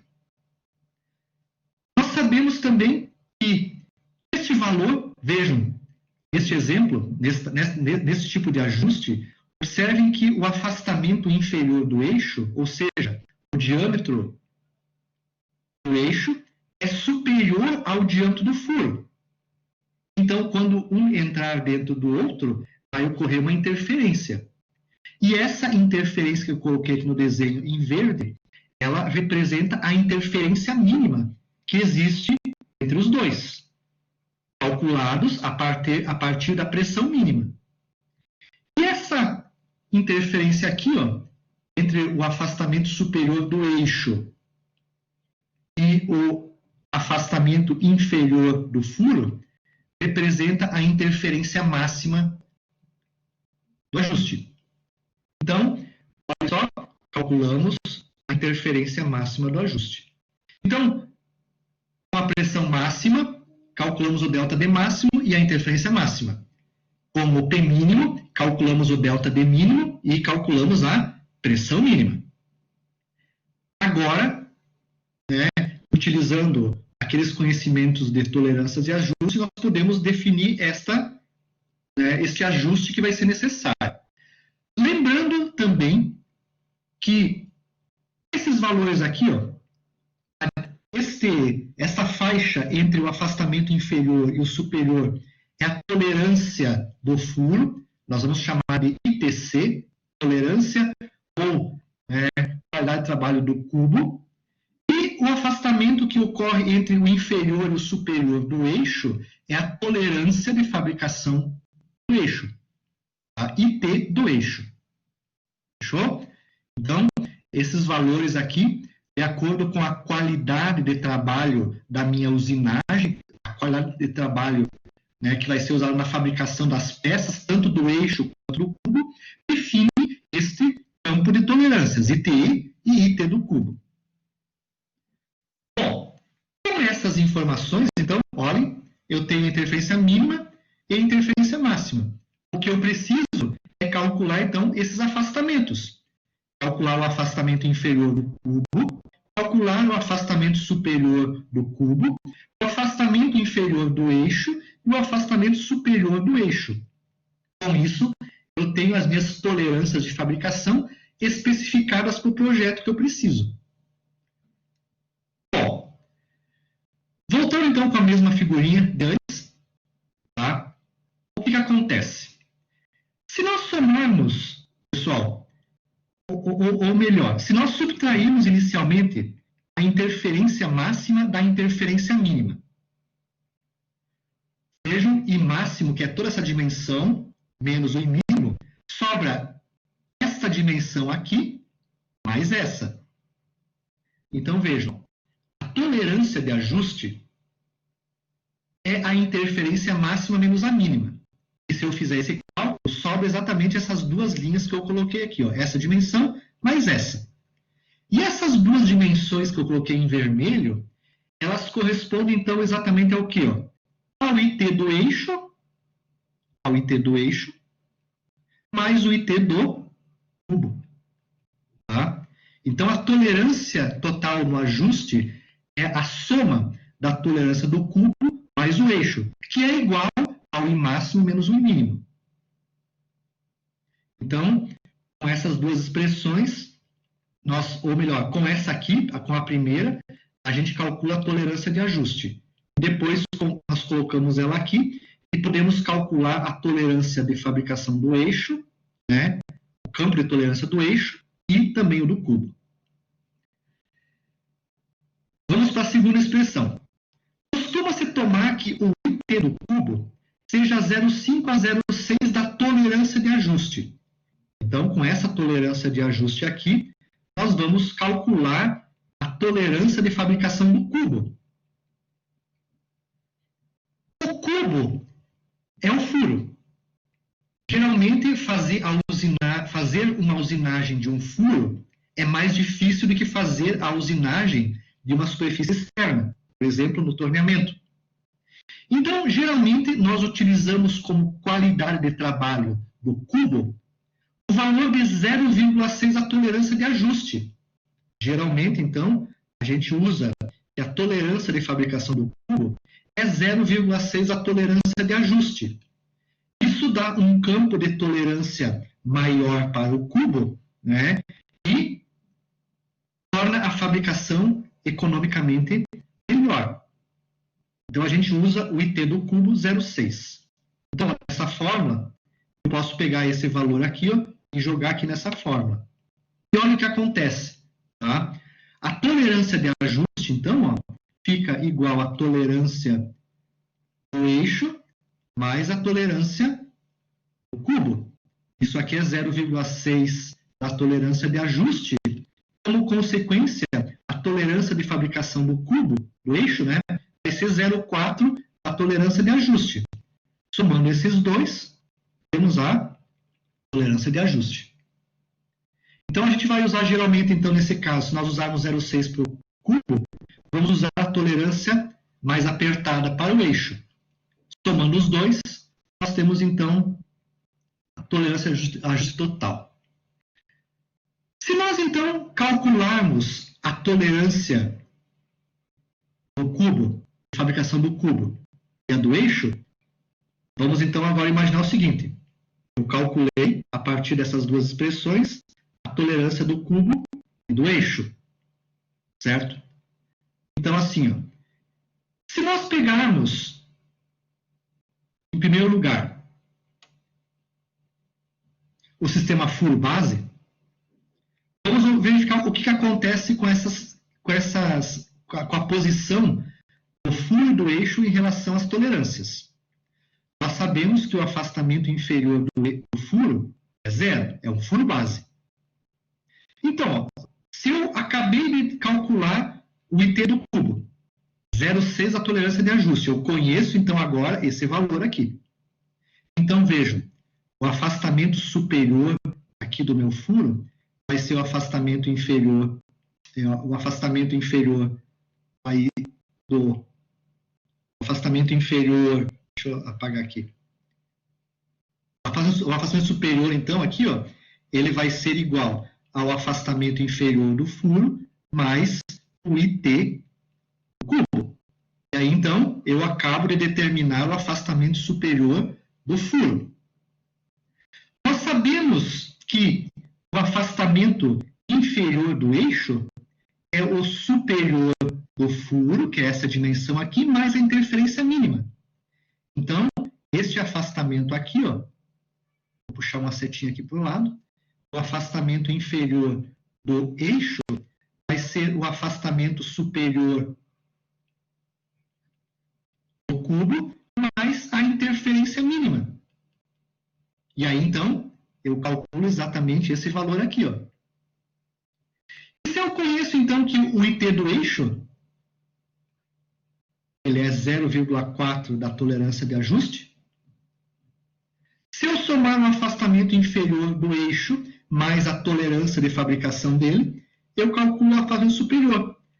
Então, o afastamento superior ele vai ser igual ao afastamento inferior do eixo mais o IT do eixo. Com isso, pessoal, nós calculamos todos os afastamentos necessários para especificar esse ajuste. Então, por exemplo, para o furo, se nós pegarmos aqui o diâmetro do furo, vamos pensar que o diâmetro do furo seja 80 milímetros, o diâmetro nominal. O D nominal dele é 8 milímetros. Então, ao fazermos lá no desenho as especificações de fabricação, nós vamos colocar lá que o furo tem que ter uma dimensão de 80 milímetros, tá? O diâmetro do furo é 80 milímetros, mais um afastamento inferior e mais um afastamento superior. Como eu vou calcular esses valores aqui, eu especifico eles na dimensão do furo. E o eixo, por sua vez, na ligação, ele também tem um diâmetro nominal de 80 milímetros. Então, quando eu vou especificar o eixo, eu vou colocar lá que o eixo tem 80 milímetros de diâmetro nominal e ele apresenta uma dimensão mais afastamento inferior e mais afastamento superior. E esses valores aqui, então, ó, correspondem à posição dos afastamentos do campo de tolerâncias. Então, vai me caracterizar esses dois valores, tanto para o eixo quanto para o furo, que é o cubo. Então, no desenho de fabricação, eu preciso dessas dimensões. Como é que elas saem? Sai a partir da pressão máxima, da pressão mínima, onde nós calculamos o I mínimo. Sai a partir da pressão máxima, onde nós calculamos o I máximo. Tá? Utilizamos essas fórmulas aqui de metrologia e calculamos, então, os afastamentos de referência tanto para o eixo como para o cubo. Então, esse vai ser o procedimento que a gente vai desenvolver para especificar o ajuste prensado cilíndrico. A gente precisa, então, desses afastamentos lá no desenho que vai para a fabricação, no desenho que é utilizado no projeto do equipamento. Tá? Então, esses cálculos nós vamos fazer depois, em seguida, num exercício prático sobre esse assunto. Ok? Então, tá aí, então, né, a posição de ambos. Tá? Então, vejam que, nesse nosso caso, o furo sempre vai ter uma dimensão menor do que as dimensões mais os afastamentos do eixo. E quando eu montar os dois um no outro, tem que ocorrer interferência de fabricação. Dependendo dos valores com que forem fabricados o eixo e o cubo, pode acontecer a interferência mínima, pode ocorrer a interferência máxima ou uma interferência intermediária. Por exemplo, esse aqui é o eixo, esse aqui é o cubo. Se uma produção seriada, se, por exemplo, nós produzirmos um cubo com essa dimensão aqui, ó, exatamente com esse diâmetro, que é bem certinho, afastamento inferior ou igual a 0. Se eu produzir um cubo, um eixo, desculpe, com a dimensão aqui, ó, quando eu montar esse eixo com o cubo, vai acabar ocorrendo essa interferência, que vai ser a interferência máxima que eu posso ter no sistema. Agora, se por um motivo, quando eu fabricar o cubo, durante a fabricação, o operador da máquina deixou a dimensão do cubo com essa dimensão aqui, ó, diâmetro normal mais afastamento superior. E se por acaso lá na outra máquina, o outro operador deixou o eixo com essa dimensão menor aqui, quando eu montar esse eixo no cubo, vai ocorrer essa interferência aqui de fabricação. Vai ocorrer a interferência mínima. Para que ocorra a transmissão de movimento, né, entre o cubo e o eixo, sem ocorrer o deslizamento entre eles, e para que não seja ultrapassada a tensão de resistência, a interferência de fabricação tem que estar entre o valor mínimo e o valor máximo. Né? Durante a fabricação, esse range aqui, é essa faixa que eu tenho que ter para a minha interferência de fabricação, entre o mínimo e o máximo. Agora, por exemplo, se no último caso, se o operador da máquina fabricou o eixo com essa dimensão aqui, e fabricou um cubo, né? Se ele fabricou um cubo com essa dimensão, e se ele fabricou um eixo com essa dimensão aqui, quando eu montar essas duas peças, a interferência que vai ocorrer é essa aqui, ó, entre os dois extremos, tá? Eu tenho uma certa interferência. Essa interferência, então, aqui, ó, tem que estar situada entre o mínimo e o máximo para ocorrer a transmissão da força axial e do torque e para que não seja ultrapassada ou a resistência do material. Então, essa é a lógica que dá por trás, não é, do cálculo dos ajustes prensados cilíndricos. Por fim, o que a gente deseja é exatamente saber essas interferências e os afastamentos de referência, então, tanto para o eixo quanto para o cubo. Ok? Então, esse cálculo então, é importante no desenvolvimento final do produto. E, além do mais, a gente pode até usar as tolerâncias normalizadas. Tá? Mas só chegando nesse resultado já é suficiente. Então, tá? E durante a montagem, pessoal, imagine que eu calculei a interferência mínima, calculei a interferência máxima, né? Agora nós vamos pegar e vamos montar, né, o cubo no eixo. Durante a montagem das peças, durante a manufatura, a montagem do sistema, nós temos que montar o eixo no furo. Essa montagem ela pode ser feita através da prensagem, né? Eu uso uma prensa e forço o eixo a entrar dentro do furo do cubo. Eu posso fazer um aquecimento, posso fazer a montagem a partir de um aquecimento do cubo. Eu posso aquecer o cubo, dilatar o furo e depois montar o eixo. Ou então, eu posso fazer um resfriamento do eixo, eu coloco uma contração nele e faço ele entrar suavemente dentro do cubo. E depois, com o restabelecimento da temperatura dele, temperatura ambiente, ele acaba provocando uma força no sistema. Então, há essas três possibilidades para nós executarmos, então, a montagem do eixo em relação ao cubo. Tá?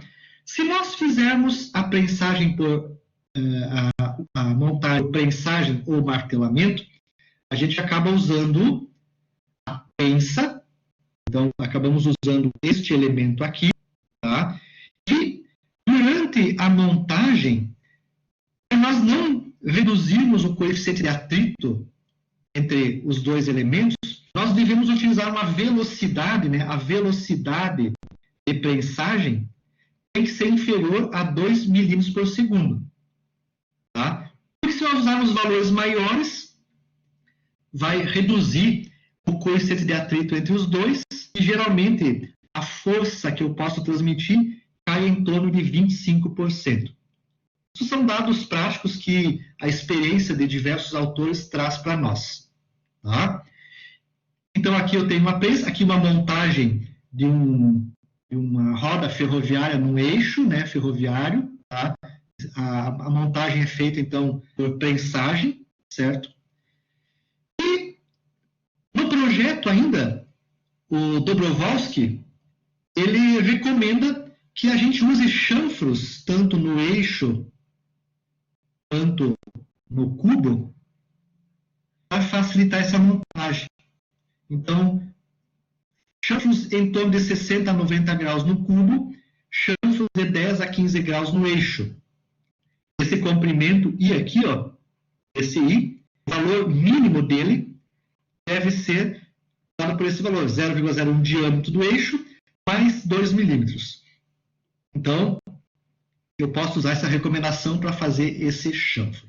Tá? Então, isso também é um fator importante para o projeto. Tá?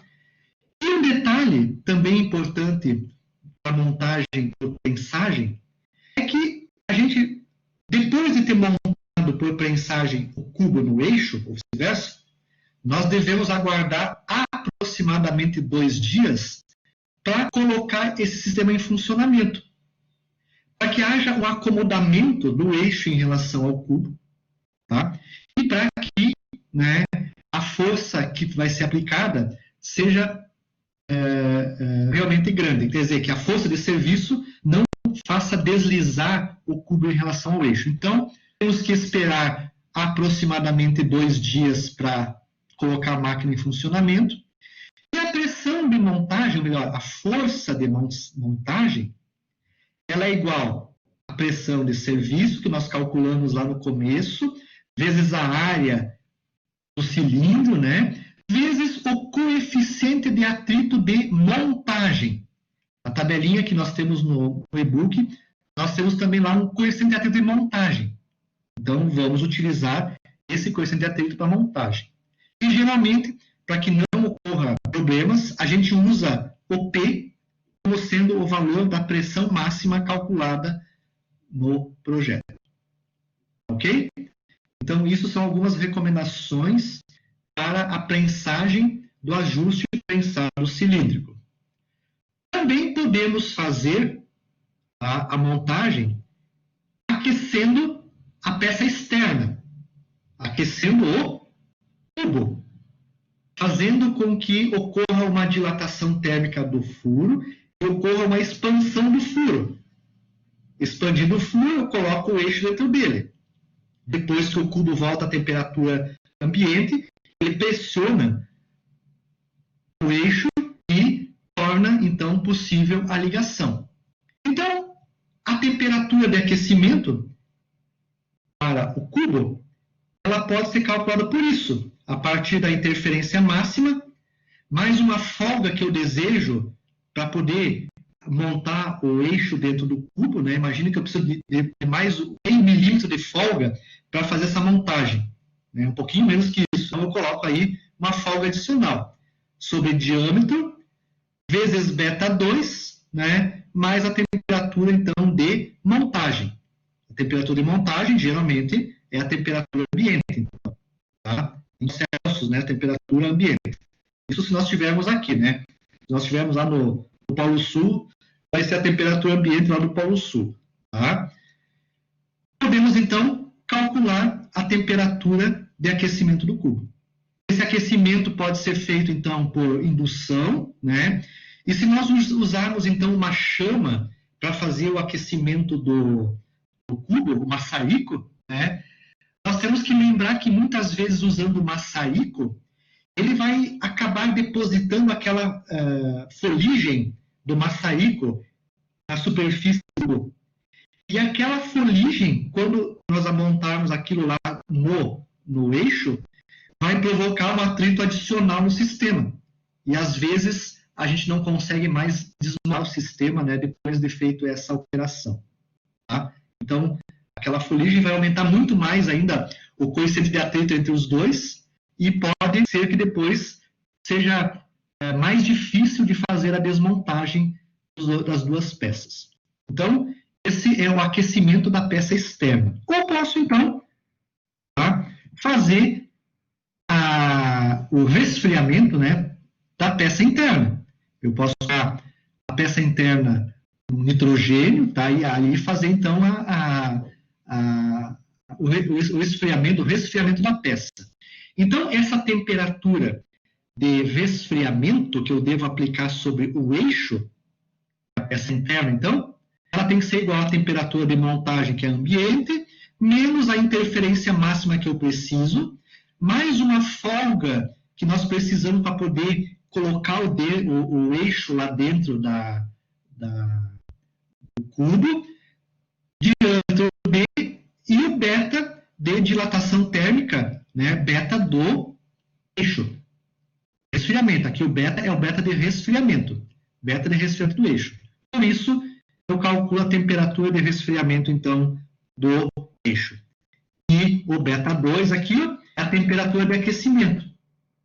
Lembrem que na nossa tabelinha, nós temos o beta de aquecimento, que vai aqui, então, e o beta de resfriamento, que vai aqui. Depende, então, da característica do processo de montagem. Então, com isso, a gente consegue, então, fazer a montagem do nosso eixo em relação ao cubo, a partir de uma dessas 3 operações, geralmente. Tá? Então, aqui nós temos uma tabelinha que mostra, para alguns materiais, mostra alguns coeficientes de atrito, certo? Ó. Então, aqui, ó, por exemplo, ó, peça externa, o ajuste por prensagem, onde a peça interna é o aço, o eixo, então, é um eixo de aço, contra outra peça que é o cubo. Peça externa pode ser um cubo de aço, é fundido, liga de alumínio, latão ou resina. Pode ser no estado lubrificado ou não lubrificado. Tá? Ok? Então, por exemplo, aqui, ó, aço, peça externa de aço, peça interna de aço, peça externa de aço. Tá? No estado, tá, lubrificado em óleo, tá? Olha o que acontece. O μET é 0,05, se eu fizer a montagem lubrificada, e o μE longitudinal é 0,17. E o μ de montagem, 0,05 a 0,22. Então, são os valores que nós vamos utilizar para calcular os coeficientes de atrito que devem ter. Tá? Então, essa tabela é importante para isso. Tá? Nós temos aqui a tabela que nos mostra também as qualidades de trabalho para vários grupos de dimensão de peças, usados lá na tolerâncias e ajustes. tá? Por exemplo, se eu tenho um diâmetro de 90 milímetros, por exemplo, tá? 90 milímetros, o grupo de dimensões que eu utilizo é esse aqui, ó, 90, entre 80 e 120, tá? E se eu usar, por exemplo, uma qualidade de trabalho de 6 ou 7, que é a qualidade de trabalho que geralmente se usa nos processos de fabricação convencional, eu tenho que a tolerância de fabricação aqui, ó, é 22 para 6 e 35 para a qualidade 7. Tá? Então, o 6 geralmente é uma condição de retificado, e o 7 é uma usinagem simples, geralmente, né? Um torneamento de acabamento, coisa assim, tem essa qualidade aqui, essa de trabalho, esse campo de tolerâncias. O que é esse 22 e 35? Se nós fizermos o desenho do eixo ou do cubo, tá? Esse valor de 22, ó, ele corresponde ao campo de tolerância. É esse valor aqui, ó, IT do eixo, do cubo, aqui debaixo do cubo, ou o IT do eixo. Então, se eu usar para o eixo uma qualidade de trabalho de 7, 90 milímetros e 7, esse é o valor da tolerância do eixo. Então, esse valor aqui vai ser 35 micrômetros. Tá? Se eu usar como tolerância de fabricação qualidade de trabalho 6 para o cubo, essa dimensão de 90, a qualidade de trabalho dele vai ser aqui, ó, 22 micrômetros. Então, essa tabela permite calcular, né, a distância entre o afastamento inferior e superior, tanto do eixo quanto do cubo. E essa outra tabela aqui permite calcular os afastamentos de referência para o eixo, no caso, esses valores em função do grupo de dimensões que está colocado aqui, ó, que são esses valores. Nós temos o afastamento superior, né, os afastamentos superiores, aqui, ó, os afastamentos superiores, o sinal trocado do eixo, isso aqui é o AS, trocando de sinal do eixo, tá? E esses valores aqui, ó, correspondem aos afastamentos inferiores do eixo, o AI, ó, o AI minúsculo, aqui o superior, e aqui o AI, tá? Ok? E aqui, então, esses valores aqui também correspondem ao afastamento inferior do cubo, só que aqui, então, eu preciso trocar o sinal. Aqui eu não troco o sinal, eu pego direto o valor que está aqui na nossa tabela aqui. No afastamento inferior, eu preciso pegar o valor tabelado e trocar o sinal dele para especificar o afastamento inferior para o furo, para o cubo. Tá? Então, isso que eu apresentei para vocês hoje é o que é importante para o dimensionamento de um ajuste prensado cilíndrico, certo? Todos esses cálculos têm que ser realizados para a gente poder fazer o dimensionamento da ligação. E, a partir desse dimensionamento, especificar os afastamentos de referência para o eixo e para o cubo, que vão ser utilizados durante a fabricação para definir as dimensões das peças, eixo e cubo. Tá? Então, isso foi o que eu queria apresentar para vocês hoje. Tá? Além do Shigley, são utilizados nessa apresentação outros livros, como esses que estão colocados aqui para vocês. Tá? Agradeço, então, a participação de vocês nessa aula. Tá? E nas próximas aulas, vamos trabalhar, então, com um exercício completo envolvendo o cálculo de um ajuste prensado cilíndrico. Ok? Obrigado, então, por terem participado dessa aula.